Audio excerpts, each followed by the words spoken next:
Yeah, God damn it, everything's breaking down round here. Sodding music. Why don't you use this one? This one? What we got? This wouldn't have anything to do with Midnight Resistance, would it, Malc? No, nothing whatsoever, honest. Yeah, we'll see.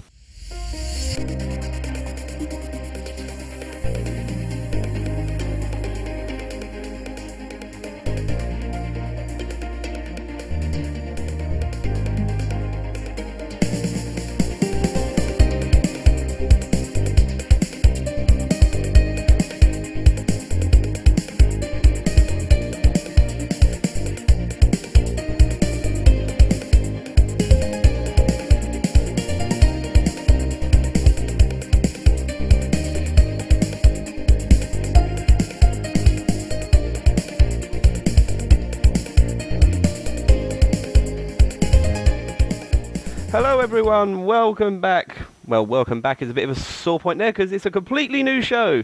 Yes, me, ZS Specstar, back again with my new partner in crime. Hi, I'm Malc 1976 and I'm back again as well. Hey! You know, so it's good to be back. We've had a bit of a holiday, mate, haven't we? Oh yeah, we had a break. We were going to do a Halloween show and then because of like a lot of problems with the internet and other things like that, we just couldn't record, could we? It was very, very true. Mind you, have you sorted your internet connection out now, mate? It seems to be running a lot better lately, but because it's on a certain company, and I'm not going to say in case they're here, it doesn't run too... sometimes it's unpredictable. It can be brilliant, and it can be absolute crap and not get online at all. Yeah, sounds like Blim's internet connection at the moment, but never mind. But we'll go, yes, so this is our brand new show. We've... Now with the sad demise of good old 1HMPS, who has now dearly departed from us. So shall we have a 10 minutes silence in memory of 1HMPS, mate? I think that'll narrow down a podcast a bit, wouldn't it? Would anyone want to just listen to nothing for 10 minutes? For 10 minutes? Yeah, screw it, let's carry on. Okay, but no, and as you've all seen, we are now the Retro Resistance. We're here to protect the world from bad modern-day gaming. And as we've seen of lately, there's been a lot of that. So we're here to help keep things old. But also, the good thing with us moving to the Retro Asylum, we now have access to old-style films as well. And also anything that's retro.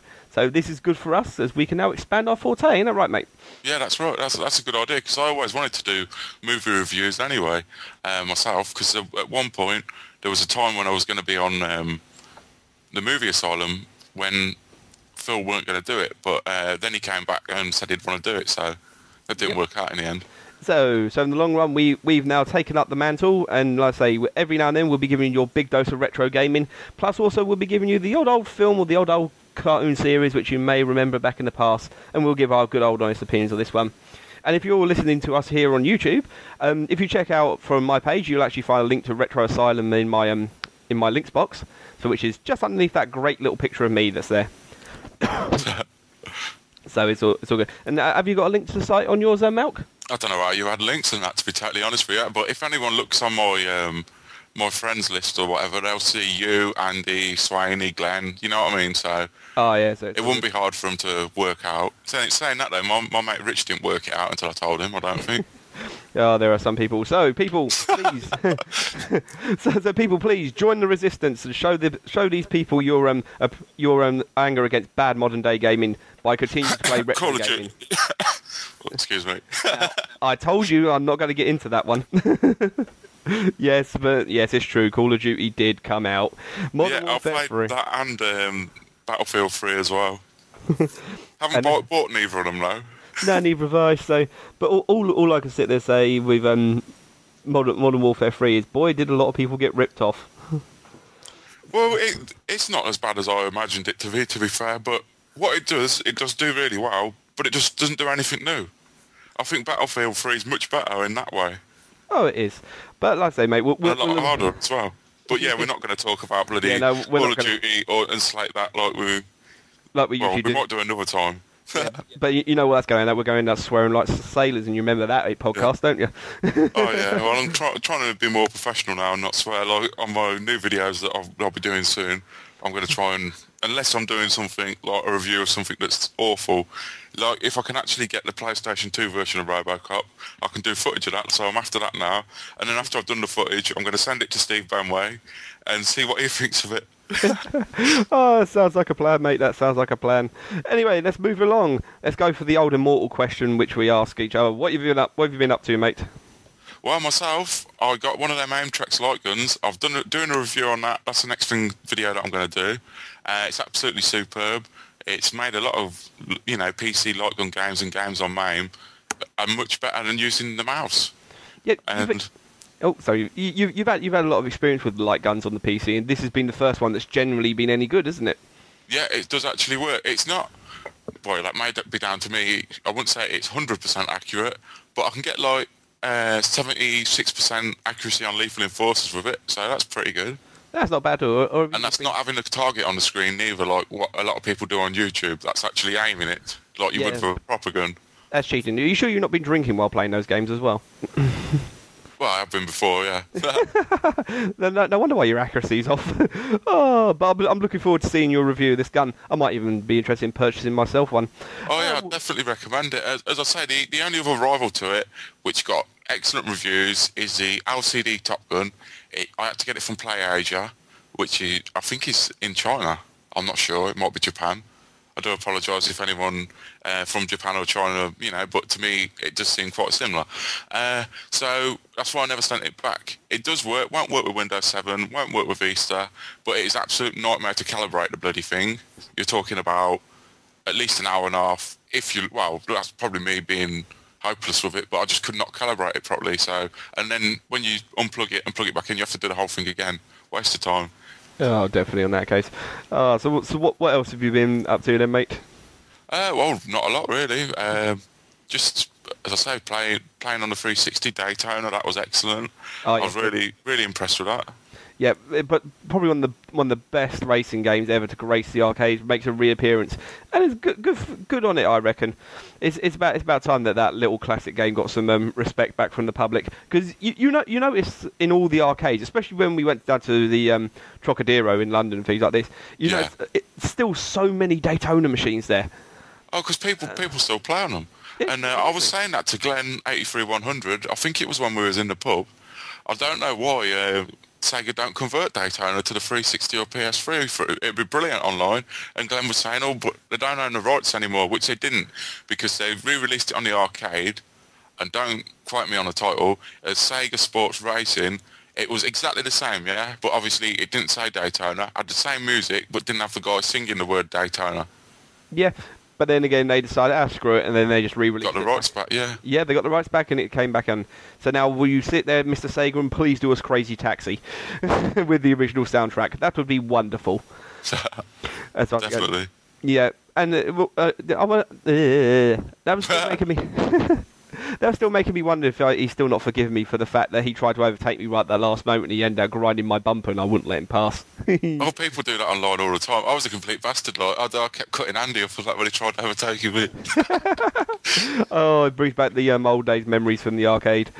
But let's see, anything else, matey, that's grabbed your attention? Yeah, the Model 3 emulator works with sound now. It's not perfect. Some games don't work at all, hardly. But Daytona 2 works with some slowdown. Skidway Race works pretty much perfect. Yeah, I've noticed. And the Model 2 emulator is also running pretty damn good as well. That runs the original Daytona. So I can never get the controls to configure right with, unless I've got an older version of it. I don't know. I just use the keyboard. Oh, right. I can't play a driving game with a keyboard. I know, sitting there. It's amazing. I've got an analog stick pad sitting here next to my PC, and I still sit there and use the keyboard to play racing games. I suck. I really do. But my little activities, well, apart from doing work, and possibly more work, yeah, that's the life of working on a CCTV operative. Going back, like I said, I made my son very, very happy.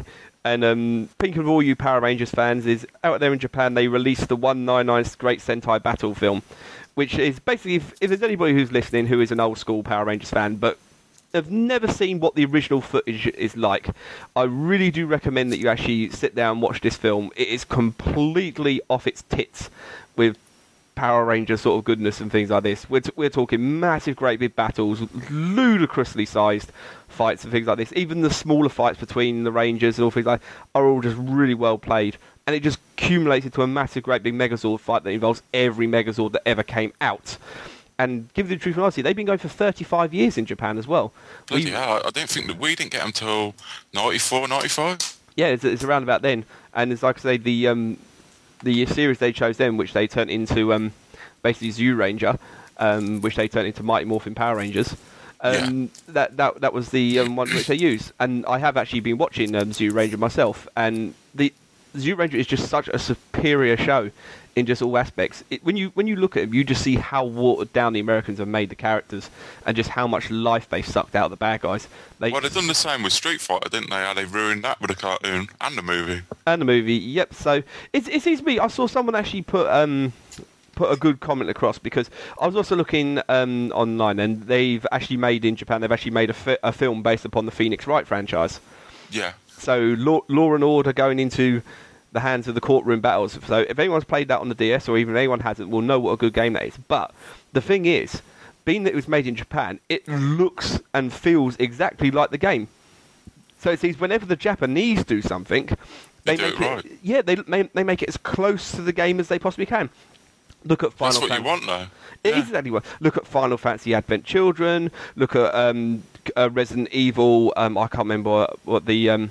Yeah, the CGI movie one. Yeah, CGI movie. I can't think what it's called. I can't. Degeneration. That's what it's called. Yeah, that's it. Yeah, that's pretty good. I like that. I liked it better than the live action crap. Exactly. So it seems to me the Japs get the game as close as they can to the film, and yet the Americans push it in the other direction. Yeah, it's like they haven't even watched the original source material. Oh, well, this is... Oh, well, this can be like this, or that can be like that. Yeah. Oh, well, it's not like that in the game. Oh, who gives a shit about the game, right? Yeah, we're here to make money. The only person who I know who actually did was Christoph Gans when he actually directed Silent Hill. And the reason being, when he started the production team, he says, they're right, we're going to Japan. And then his team's like, why? He goes, what are we going there for? He goes, well, we're going to get people on board who know all about this game. And so he actually had the complete input from Team Silent, from Konami. Saying that, though, the first Mortal Kombat game did have Ed Boon and I can't remember the other guy's name. John something. John Tobias. Yeah, that's it. That's why the first Mortal Kombat film is actually pretty good. Yeah, because they actually had all the input in. They inputted, yeah, exactly. And they're the people who created it, so they'd know about it. Yeah. Instead of, like, just getting some guy, all right, it's fair enough that guy who writ Die Hard were really good. I can't remember his name offhand. And in writing, he'd be the perfect person to write the Street Fighter movie. But what does he know about Street Fighter? Obviously, jack shit, if you watch the movie. Oh, that is horrendous. We're going to have to come back and look at that one day, mate, definitely. And Legends of Chun-Li's not much better either. Oh, dear me. And then we're going to look at it, and then you look at the things like Tekken, the King of Fighters films. They're all... And they did the Dead or Alive thing. If that wasn't just an excuse to film women's tits, I really do not know. I've got that on DVD, but... I'm hoping the only reason I got it, well, it does look good, and it's got. Well, you don't actually see that Holly Valance's tits. You nearly see them when she's trying to put a bra on with a gun, catching this gun or something. I've only ever watched it once, and I haven't watched it all the way through neither. It's that unwatchable. Please tell me that somebody gave it to you and you didn't buy it. Well, that was when I moved to my other place, and I used to shop at Asda, and every time I'd be in Asda. There's really cheap DVDs for like £2 or something, so I think I paid £2 for it. I paid less for Street Fighter Legend of Chun-Li, which had only been out a year or so. I got it from the pound shop. Well, to give you the truth and honesty now, I'll let you off with this one, because if you would have paid full whack for that DVD, I would have crucified myself. No. I think Street Fighter is actually better than that, though, the new Street Fighter movie. Well, Street Fighter Legend of Chun-Li. Yeah, because they might have had some sort of input on it as well. But anyway, let's moving on. Right, like I say, sorry people, we actually did promise you a Halloween special before 1HMPS went down, and we never got round to doing it. Yep. So sorry about that, guys. So we're going to give it to you now. This is the belated Halloween special, courtesy of the Retro Resistance. So we're going to start off with looking into some of the old classic titles, which were all based on horror and odds and ends like this, and I'll let you throw the title in the air first, Malc. First horror-based game, I'd say Splatter House.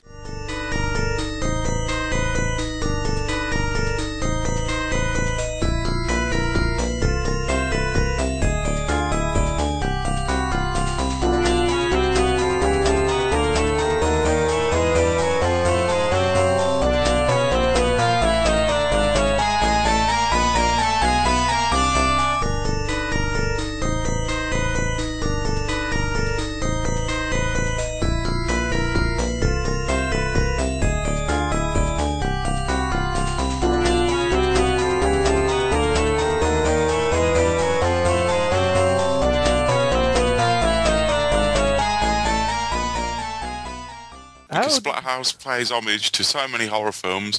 Like, you've got Reanimator, because the guy's name is supposed to be the same as Herbert West in Reanimator. And then it's like got things that it's nicked out of Evil Dead, Deadly Spawn. Oh, I'm trying to think. Poltergeist, loads of different horror films it borrows elements from. And obviously Jason Voorhees. Of course, and how did I know you was going to throw that one up first?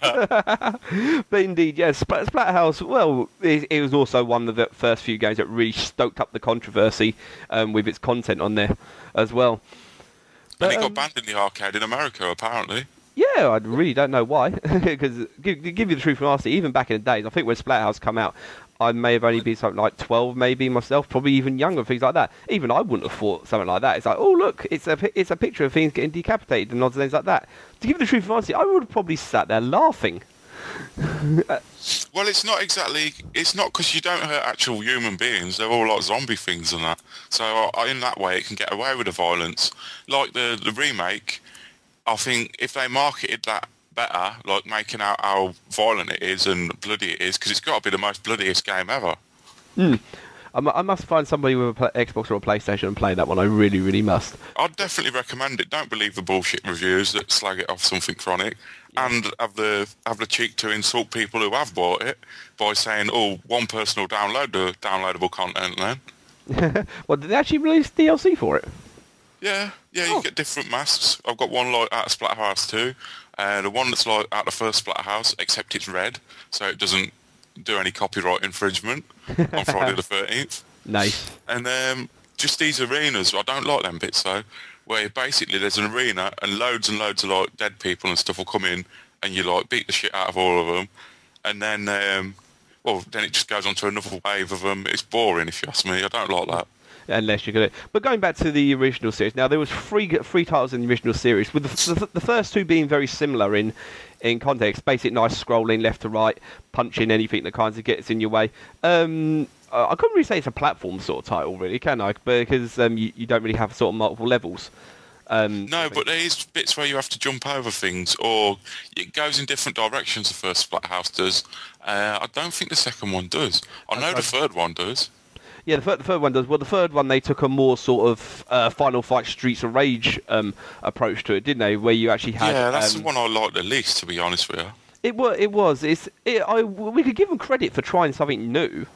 Oh, yeah, definitely. Definitely trying to move the thing. And also, it had multiple endings as well, depending upon your actions. So I've never completed that one, neither. Yeah, it had different endings. I've only ever had the bad ending. I've never had a good one, but that was some time ago. I think it's time to fire up Kager again at some time and give it another bash. But yeah, I can play it on a 360 because all of them were included on the new one. Oh, that's one of the big bonuses. But not the PP graphics or something. I can't pronounce it. Wikipookie Graffiti or something like that. That one's not even on there. I don't know why. It was only ever released in Japan, if I remember rightly. That could be one of the possible reasons. But the funniest thing about that one, it is actually quite a smart little game. It's got the little cartoony style graphics and things like this. And even with that, you can still tell it's Splatterhouse. Oh, yeah, definitely. Yeah, definitely, and I say, and it's that cartoony effects which I think actually give the game its charm, for that one, because of course with Nintendo being at the time being the family friendly console that they were, Namco probably wanted to get Splatterhouse onto the smaller systems as well, but apparently they did want to do it, and on the Super NES. But Nintendo had never given them a license, so they just thought, well, Sega will let us, so Sega did. Sega never say no to blood and guts. So it's good. But all in all, let's say we'll look at the first game. The first game was great in itself. Only available on the arcades, as far as I know. PC Engine and some bizarre Japanese computer, and it is actually on the PC, but only in Japan, and it goes for ridiculous money on eBay. It'll probably need DOSBox to run the fucking thing nowadays. No, it runs on XP. Wow, really? Yeah, it does run on XP, but it's all totally in Japanese. So unless you can read Japanese, you're pretty much stuffed to play it. It's true, but then again, do you really need to read that text to play Splatterhouse? No, I don't think so. But all in all, the first game itself was very nice. So I'll give this one. The second one, I could probably just say it's basically more of the same. But it's sort of like Evil Dead 2, ain't it? Same sort of as the first one, just they've slightly done it better. Yeah, and this one, and it also was the way they could get it onto the home systems at long last, because I could probably imagine Namco probably tried to get the first one on the Master System or something like that, but even then Sega probably may have said no at that point. But with the Mega Drive as it is, like I said, there, and then Splatter House 3, I would probably say, well, I'm not going to say it's bad. It's pretty good for itself, and like I said, we'll give them a thumbs up for trying something different. And it's got some good cinematic bits on Splatter House 3. I do like that. It's just got irritating bits, like, say, you do get a weapon on it, yeah, like the meat cleaver or the big stick thing you whack them with. Yeah. As soon as you get hit and you drop it, a big head comes on and tries to nick it off you. Yeah. And that irritates me, so you can't keep a weapon for very long at all on it. Yep, and that's just, it's frustrating after a long while. But amongst all its blood and guts and hitting people with sticks and splattering them all over the wall, especially on Splatter House 2 when you're in the sewer store level, those water monsters come, you just splat and they just cave all over the wall. Gore at its best, but and also it's a pretty hard game as well. It's not exactly something which your average player could actually sit there and finish in one sitting. Definitely, it's something like say like the Contra games. If you know where to stand and where to be at the right times and everything, you can. Because I can do the first Splatter House. Apart from a couple of levels, without dying, like pretty much go through the entire. I can get through 3/4 of the game without even losing a life. You know something, Matt. You're to Splatter House. Swaney is to Double Dragon, aren't you? Well, that's my second. Because I used to say that was my favourite game ever, but it's probably like the second one because that used to change which one was.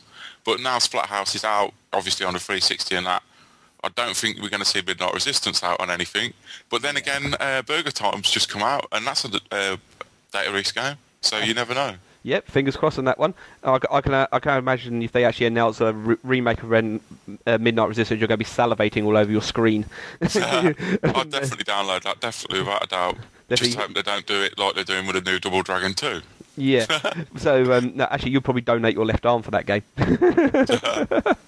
But let's move on to more horror-based things. Let's go back to the old Spectrum, and I believe it was on the Commodore 64. Let's look at the original Evil Dead game as well. Oh, yeah, I think it was originally programmed on the Commodore 64 and then ported to the BBC, the Spectrum. I don't know about the Amstrad. No, I don't think there was an Amstrad version. But the funniest thing was, the Spectrum version was never actually released as an independent game. They actually slapped it on the back of Cauldron, if I remember rightly. So yeah, it did. So it came to as a freebie. Woohoo! 2 games for the price of 1. And back then, I think Cauldron was about £5, £5.95 or something. Cauldron's really good. I like Cauldron and Cauldron too. Yeah, they were really good games. But the fact they stuck this little game on the back, free of charge, and yay! So thumbs up for this one. But as for the game itself, it's a pretty substandard affair in all aspects. Because you sit there, you run top-down view, you're running around your little house, just consistently closing the doors and the windows, and basically all these strange little things just come walking like pairs of hands and. Just strange little sprites which they usually make up the Spectrum. That's sort of like when you... that's supposed to be like when you chop them up and stuff. They turn into the hands and the head and stuff. They're a bit like in the movie. But obviously because the limitations with the hardware and how it was programmed. Because first time I ever seen Evil Dead, I seen it on a BBC Micro because that's a computer my stepbrother had, yeah? So I thought it did. They're worth a lot now. He's still got it, actually. I might steal that next time I go around my dad's. And not his Atari ST, you can keep that. Well, but I thought, on that... Oh, sorry, mate. Yeah, I thought, like, with the graphics, it looked like fruit first time I seen it, because I thought, what the hell has this got to do with Evil Dead? Yes. That was one of the first horror films when I seen it. I think it must have been about 7 or 8. It did actually scare the shit out of me. Yeah, and when you look back on it nowadays, you just laugh at it, don't you? Yeah, that's what I mean, but... Yeah, at the time when it first came out, it was genuinely scary. It was generally very scary at that time, but it still has some there. But the game itself, like I say, it's nothing hard. All you have to do, you have to get yourself in the house and just keep running around, closing the windows and the doors to stop all the bad guys getting in. So as you're running around, and you can like grab weapons and like just walk into them to use the weapon. Don't know why they bothered you incorporating a fire button into things like this, but you can use the weapon once. And then you've basically got just to wait until sunrise, but there's no given amount of time till sunrise or anything else like this. So and then you chuck the book on the fire or something? Yes, yes, you get the book and chuck it on the fire when it actually appears. And then you've also got the other people who are walking around. You're supposed to protect them, but they just end up being a pain in the arse in the long run. It's like, kill them. And getting possessed, yeah, they get possessed. Yeah. So for what it was a very very daring sort of escapade for an old school 8-bit game. I'd say the graphics aren't much of things like this, but it's one of those little games you just pick up, have a quick play, and put down again. If you could wait for the 4 or 5 minute loading time when putting the thing in. Yeah, it came out at the same time because it was by Palace Software, weren't it? Yeah. On the Commodore, it came out at the same time what the movie did in 1984, I think. And it is a fact about the Evil Dead film. It's the only film ever that got #1 on video and the cinema at the same time, because they released it on the cinema and VHS, which they got in trouble for doing, because they thought, oh, if people want to watch it at the cinema, they'll go to the cinema. If they don't, they'll rent it out on video. So that's why they released it both at the same time on both. Yeah, and you can't really have that nowadays because people will sit there saying, you're just trying to con money out of people. No, we just want people to have it early. I think that's a good idea, really. I do, really, but you know it's what they got to have box office figures and odds and ends like this, and they got to make their money from the cinema, then they've got to make them. They've done the opposite with other horror films, like this film called Superstition. That was on video for ages, really successful, and then they released it at the cinema because it was so successful. Yeah, and then let all the other thing. But Evil Dead, yeah, I can say that's a nice little game. Like I say, very engaging. And it falls into what I call the old sort of platform cliche for the Spectrum, where you play a splatform. that sounds good for this sort of meaning, doesn't it? Splatform. A splatform. When you play for your average platform game, you look at the likes of even back to Jet Set Willy, where it is not out of the ordinary to be murdered by a toilet. Yeah, that's quite bizarre, isn't it, Jet Set Willy? It is, but that's what they used to make bad guys out of, just things like toilets, toothbrushes, or just about any other sort of household item that could possibly not That's kill when, with gaming, they had a thing called originality. Oh, yeah, which they don't have nowadays. Yeah, see, seems to have gone right out the window. Modern Warfare. It's not a first-person shooter, they don't want to know. Yeah, that's very, very true. Okay, mate, chuck another game in the air and see what you find. I would say the House of the Dead series.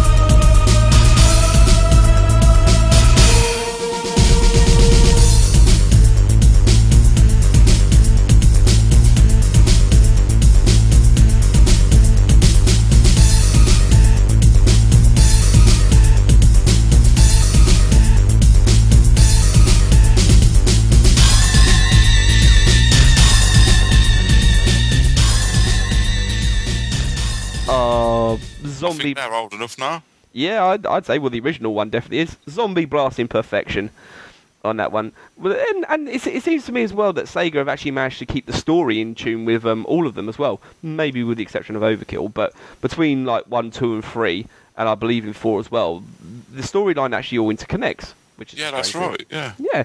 So I do like it when games do that and things like this. The Resident Evil series did.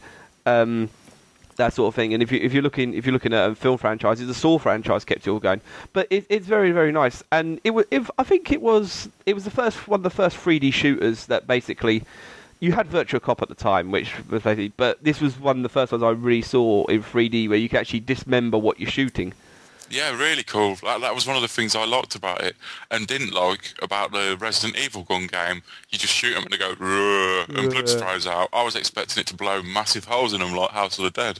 Yeah, and it was good. Then the House of the Dead was big overkill on shooting and things like this. And like I say, various different bad guys, especially when they come through suddenly with a chainsaw at the door, and then there's... Some people really don't rate them because they think they're just designed to nick your money off you. Well, essentially they're correct on this one, but it came to the point where if you get good at them, you could learn their pattern and know where all the secrets are and the routes, because it goes in different routes, don't it? Exactly. Your only problematic part when it comes to any of the House of Dead is the actual boss itself, with the fact that you have to hit him in the specific area to actually damage him, and usually that area isn't very big. No, that's right. Yeah, and especially if you look at the final boss with the magician. Oh dear lord, that was a nightmare. Especially you were just sitting there banging away on the gun like nobody's business. That was just a complete and total nightmare of a game. But I'd say it was good. It gave you a nice horror feel to the whole thing, and they were just really nice shooting up games to play. Of course, you see little kiddies screaming in the arcade. They sort of made it like a sort of nicked the idea from George Romero, I think, especially with the artwork on the cabinet. We'll give you the truth of answer. You give me one zombie film nowadays that isn't inspired by George Romero. Well, even the Resident Evil game and movies are. Yeah, exactly. Because in Japan, he directed the advert for Resident Evil 2. I don't know whether you've seen it. It's on YouTube. It's actually better, I think, than any of the Resident Evil movies. Because it is actually like what the game is. You know what I mean? It's only on for like, I don't know, a minute or something, but it does look really good. Yeah, that doesn't go to say much. The chaps just really know how to do it that little better. Yeah, that's what I mean. They had the idea, because obviously George Romero is good at that, so they got him to just direct that for him on the advert for the PlayStation Resident Evil 2, I think. It's all good in that one. But like I say, it was a good series of things like this. We don't know if we're going to be seeing a House of the Dead 5. We don't know if Sega's got any interest in this one. But overall, well, good thing is House of the Dead actually plays 100% inside the M2 emulator. Yeah, perfect. And House of the Dead 2 and 3 are arcade perfect on a PC anyway. And I got House of the Dead 2 from the Pound Shop. Shall I tell you what actually is quite amusing? Yeah. Did you ever see the typing of the Dead? Yeah, I used to have that on I think it's on the Dreamcast. Yeah, they released it on the PC as well. And to give you the truth and honesty, that was probably my favourite one out of the lot of them. So how many other games can you actually sit there saying, I'm blowing the crap out of zombies while learning how to type? Yeah, because it is, I suppose, in a way, educational to get you used to the keyboard. I mean, I can't touch type, and if anyone's seen me typing things, it takes me ages. But my little brother can actually touch type, not even looking. He's been able to do that since he was about 12. I don't know how. It's a skill. So if it comes to the point where if you have a look at, you either have at the time I remember I was at PC World. I see take your pick and learn how to type. You either have Mavis Beacon teaches typing or the typing of the dead. Yeah, I know what I'm going for because there's no way I'm going to sit there and listen to Mavis Beacon whining on about typing. I don't even know who that is. She was like the leader in PC typing tutorials and things like this. She's just big-headed bint as far as I'm concerned. So you can type. Who cares? Okay, let's chuck another one. Oh, let's look at the Friday the 13th game that was also on the Spectrum and Commodore 64. Well, I've never actually played these. I've seen them. I mean, I've seen them. I'm more used to the Nintendo one because obviously watching videos of a certain person on the internet, and to be fair, it looks abysmal if you ask me. It was bad. It was an abysmal game. Guru Larry actually went over it as well in one of his specials and things like this. And it was just basically a sort of top-down thing where you had to kind of like actively encourage and protect your campmates. But then suddenly one of your campmates kind of get possessed by Jason sort of thing. But it doesn't give any indication whatsoever to who it is. So you actually can run around stabbing all your friends until you get them one. So it kind of defeats the purpose of the game. And something they've done completely incorrect with that as well. In Friday the 13th, Jason Voorhees don't kill anyone. It's his mum. It's his mother. Yep. Yeah, and that's a question that people often get wrong. Like, if it's a quiz about horror movies, who's the killer in Friday the 13th? Well, it's not Jason Voorhees because he's only a child in it, ain't he? He's dead as well. Yep, he is only dead. I can't remember what his mother's name was. No, that's what I was just trying to think of as well. Pamela Voorhees. Yeah, I'm pretty sure it's Pamela Voorhees. Pamela Voorhees, which way? That's one fucked up family. And I also noticed in the Spectrum version, it actually come with like 2 red capsule tablets sort of things. Did it? I didn't know. Yeah, it did. I've got no idea what they were for. They said take them while this happens in the screen. For all we know, they could have been fucking crack cocaine or LSD.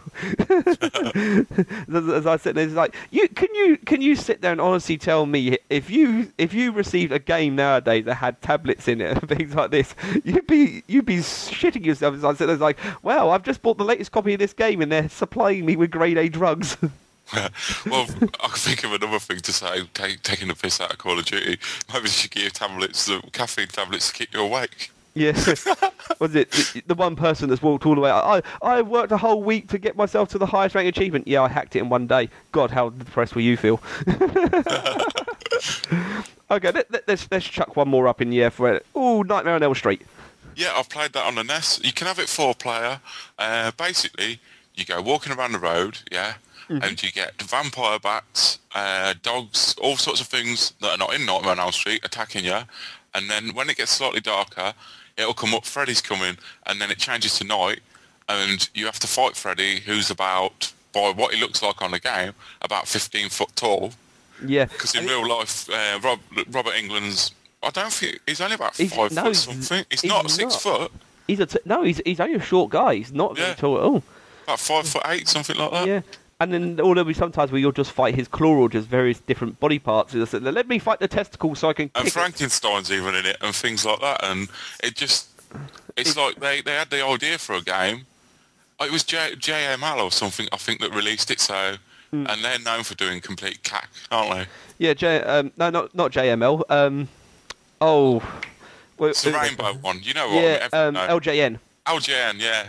You know what JML, mate? They make floor equipment cleaning. How did you get that mixed up? Or they make like an automatic tin opener and stuff like that. Yeah, exactly. Well, at least JML products would be good for scraping up the piece of shit that LJN leave behind. So yeah, those two products kind of go hand in hand with this one. But we'll give credit for Nightmare on Elm Street being a 4-player game. Which was very rarely unheard of back then in the days. You never saw very many 4-player games. Can you actually name me anybody who actually had a NES multi-tap? No, I never had one. Yeah, I'll tell you what, Gauntlet 2's 4-player as well, I think. Yeah, well, if it wouldn't have been 4-player, then I reckon someone needed their head chopped off. God, it's only 2-player on the Master System. Yeah, it's true. But that's by US Gold and actually a good conversion of it. Well, let's be serious about Gauntlet. You can't exactly go wrong with that game, can you? No. And they've done Paperboy as well, Tier Text US Gold, and they've done that well as well.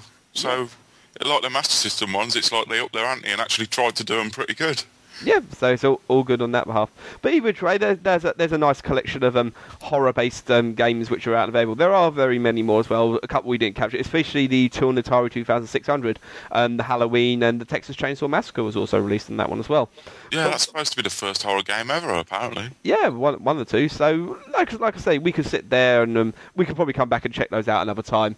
Because, like I say, it doesn't need to be a Halloween-based theme night to actually look at some of those games. And it's always good to look at the Atari 2600. There's very few people actually pick up on that one. And to be truthful, honestly, I'd like to own one again. I had one when I was younger, and it was just so much blockiness and so much joy to play. It just... I never owned one myself. My mate did next door, who lived next door to me, and I played classics like E.T. and Pac-Man. I thought, and Donkey Kong's shit as well, because apparently the company deliberately made it crap on the other systems. It's true. And good on their own.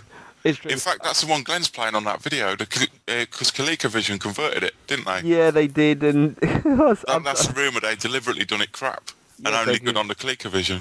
Yeah, so it also comes things like, Glenn, if I know you're watching or I know you're listening on this one, both me and Malc kind of paid attention and noticed on the video. If you're wondering why that the controls weren't working properly, it's because you was holding the controller the wrong way. Mind you, I probably would have done the same because I've never used one of them myself. That's true, but I already kind of knew that they go the right way out. But I would have thought the would have been the giveaway would have been the fact that the numbers would have been the right way up. True.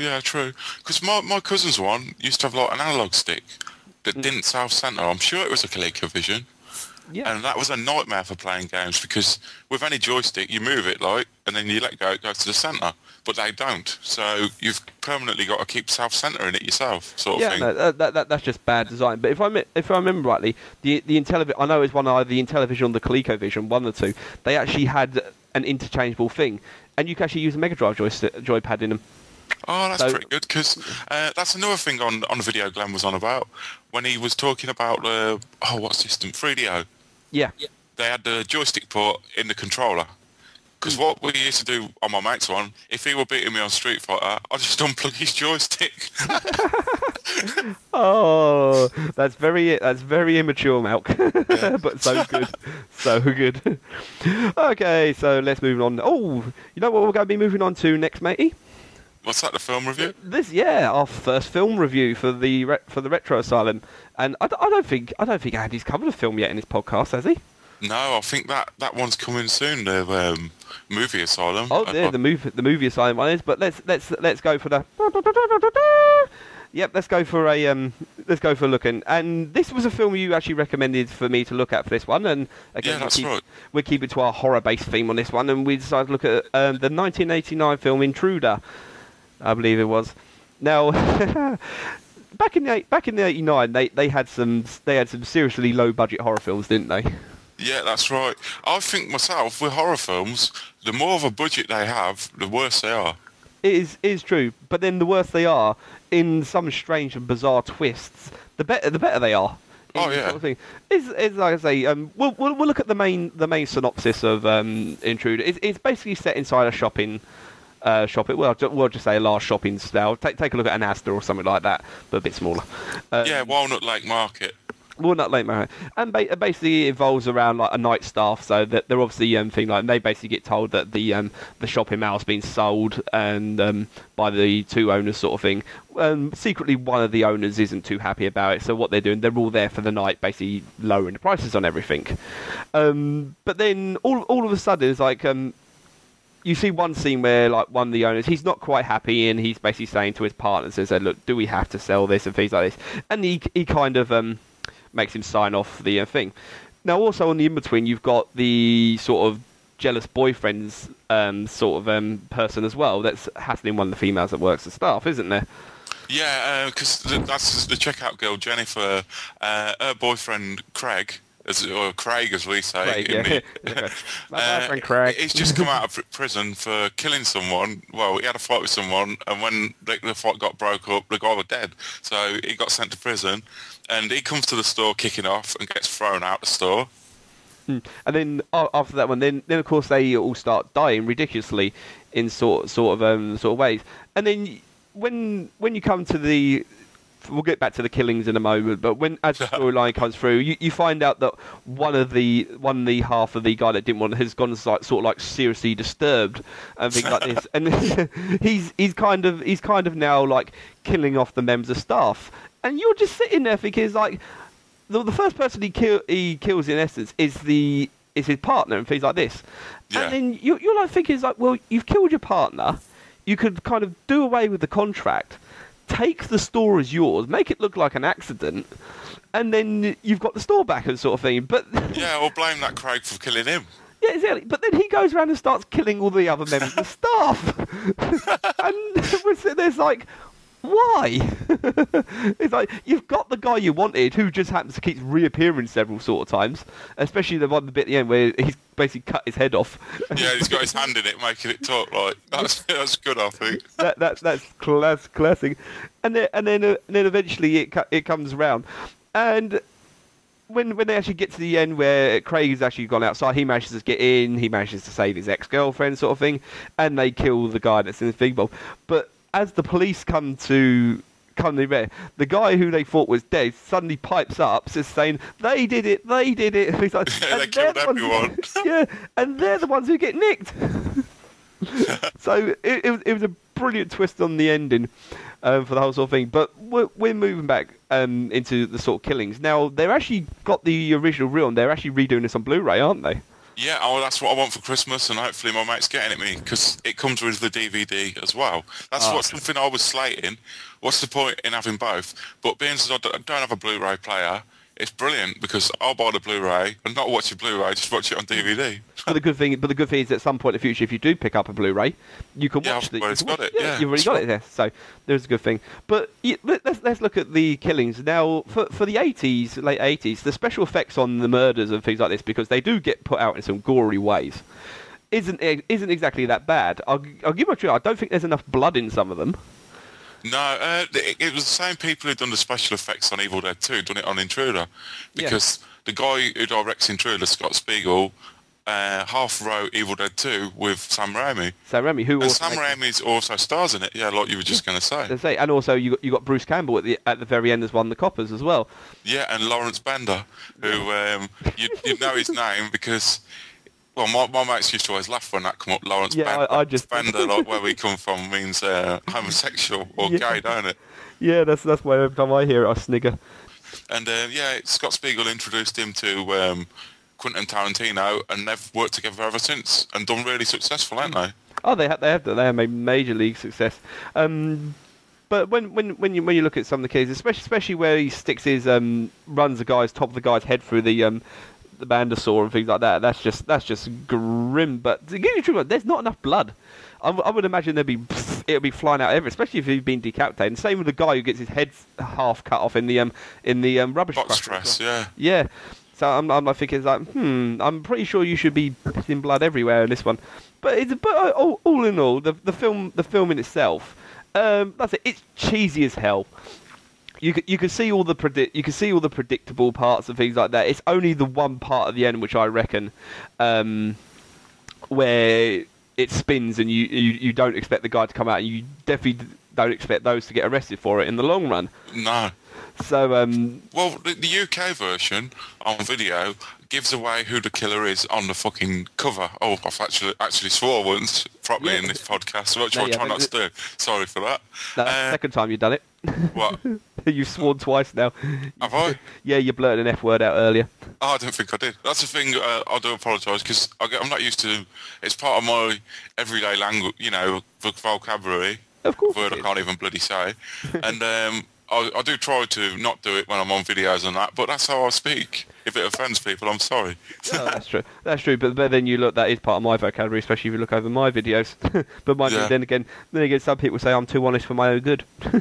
So, but there's all in all. But all in all, as I said, the film in itself, it's cheesy, it's cliche, and all sorts of other things like that. But for its time, it's actually not a bad film. I would recommend giving it a look if you can get hold of a copy. I'm pretty sure play.com or somewhere like that will probably... Oh, yeah. Well, the actual DVD was going for stupid money on Amazon because it was discontinued. And I luckily bought it because, obviously, it's a film that, as I said, I had it for years on VHS. When it came out in the UK, it got censored something terrible. All the violent killings are completely cut out of it. But the American version's even worse. The American version's got hardly any blood in it whatsoever, yeah, and obviously it flopped, and it took that Scott Spiegel's career with it as well, pretty much, because, with it being censored, without the best thing is in that film is the killings, I think, and with taking them out of it, it's not a very good film in that way. It's not, because you look at the first part and the build-up of the film, the script's bad, it's a very slow build-up towards the end of it, and it doesn't really get into it until the last three quarters of an hour of the film, so when everybody starts dying, basically, so... Anyway, that's Intruder, and that gives for the Retro Resistance's first film review. Hey, I think it's definitely worth checking out. It's a lot better than a lot of the more modern day, like I Know What You Did Last Summer rubbish, where they're really tame killings that are pathetic. You know what I mean? Yeah, you're some good old fashioned gore. Yeah, that's right. Like I say, but make sure you get the uncut edition, and then you'll be in for a treat there for that one, especially if you're sickos like myself. Okay, so that's Intruder. Right, so moving on. You know what? I feel like having a competition at this moment in time. All right, I didn't know about this. No, I don't think nobody knows this. Right, I actually do have a short time ago, nothing horror related for this one, but on Steam they released a fantastic little game called Dungeon Defenders. Now it is in all aspects your old-fashioned sort of tower defense games, where you sit there, you put your towers up, and then you defend against the oncoming monsters by the tower shooting. But the main sort of difference for this is you can actually run around and fight as well at the same time. Like I say, the tower defense game has been around for ages, absolute ages, and this is a nice prime example of it up to date. And when I purchased it, I actually purchased a 4-pack. I gave a few copies to a few people, and I have a copy spare, so I'm going to actually give this away in a competition.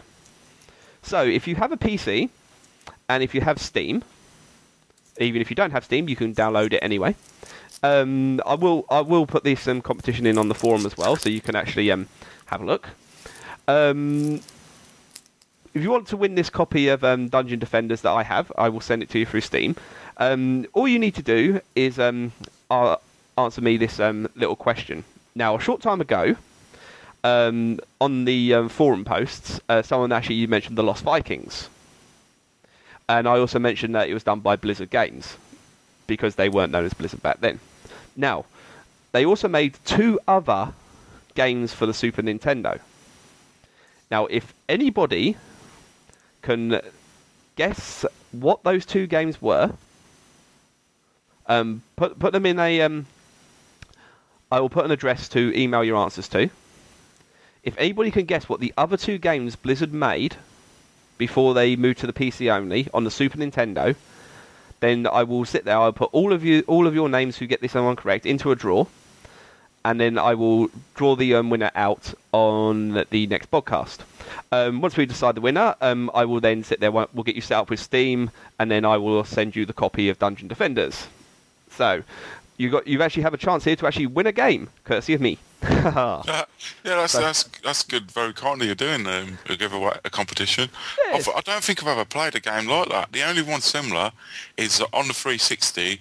It's a South Park based one where you have to protect the things and that. And I can't think what it's called. But if you like South Park, it is really funny. It is really good. To get attacked by the ginger kids and things and stuff like that. It's all good. But yeah, this is open to anybody. So this is even open to even like you, Malc, as well. I'm opening it up to you. So you'll have to do a bit of research to find out what those other 2 games were. Yeah, I'll definitely have a look. Yeah, have a look. Like I say, I'll draw the winner on this one. Like I say, the next podcast. And then I will send you a nice shiny copy of Dungeon Defenders for Steam. What I will do, I will get the system specs and I'll put them on the Steam forum entry as well, just in case you don't think your PC's good enough to run it. Does it need high spec then, or not particularly? You wouldn't have any problem running it, trust me, mate. I don't usually have much problems running anything. Exactly. So there's our little competition and the little gift that I wish to give back to the community here. So get me those answers, and let's see if we can crown ourselves a winner next week. And by the way, Dungeon Defenders actually got rated very well, and it's been very popular too. And it's not Call of Duty. It's not. It's not a first-person shooter, is it? It don't have to be Call of Duty unless it's a first-person shooter. That's true. But no, it's not a first-person shooter, thank God. Okay, so let's actually let's do a typical military manoeuvre for the Resistance. Let's go raid the forum. Right then. This is a thing where I always have a problem to try and get the bloody thing on the screen. Well, I'll tell you what. I found one post here in the inside the forum, which goes quite suitably for our little theme here. And he says Resident Evil 4 as good as you remember it. Well, let's take a step back to the original Resident Evil game on this one. And does it stand to this day? What do you reckon? The first Resident Evil, the PlayStation version? Yeah. I don't think it looks very good. I mean, I was talking, bizarrely, there's a woman at where I work in the morning that I was on about Resident Evil to my mate, and she knew a lot about it, and she's actually completed it, which I was surprised because I don't think someone her age had even played computer games. But then again, she does like Tomb Raider, so it's not all, you know what I mean? Well, to give you the truth, honestly, I was in game this morning, mate, and there must have been a guy there. He must have been in his 50s, 60s, and he was actually talking to me, and he's actually just finished off Batman Arkham City. Did he? Oh. Yeah, I was well impressed at that one. But for me, you look at the Resident Evil series in the past, things like this, good old-fashioned zombie and sort of things. But I still personally think the second Resident Evil 2 is still the best in the series, even though 4 and 5. Yeah, I do. I think 2's really easy. It was easy, but we'll put it this way: for easy, I sat down in one day, and I quite literally did Leon A, Leon B, Claire A, Claire B, and Hunk's Run all in one day. Oh, right. Believe me, my mate of mine just looked at me, and I did it on normal as well. I didn't do it on easy. I did it on normal. The thing with that though is, they remade them and re-released them on better systems like the Dreamcast and on the Wii. With Resident Evil 2 on the Dreamcast and the Wii version, they didn't change the graphics or anything really. They're pretty much the same. Yeah, and I wonder why they've done that. Well, no, because that's how it's best. They did clean it up a little bit. Yeah. But like I say, but because they totally redone the first one, didn't they, and made it look much better, as Glenn mentioned on a podcast the other week.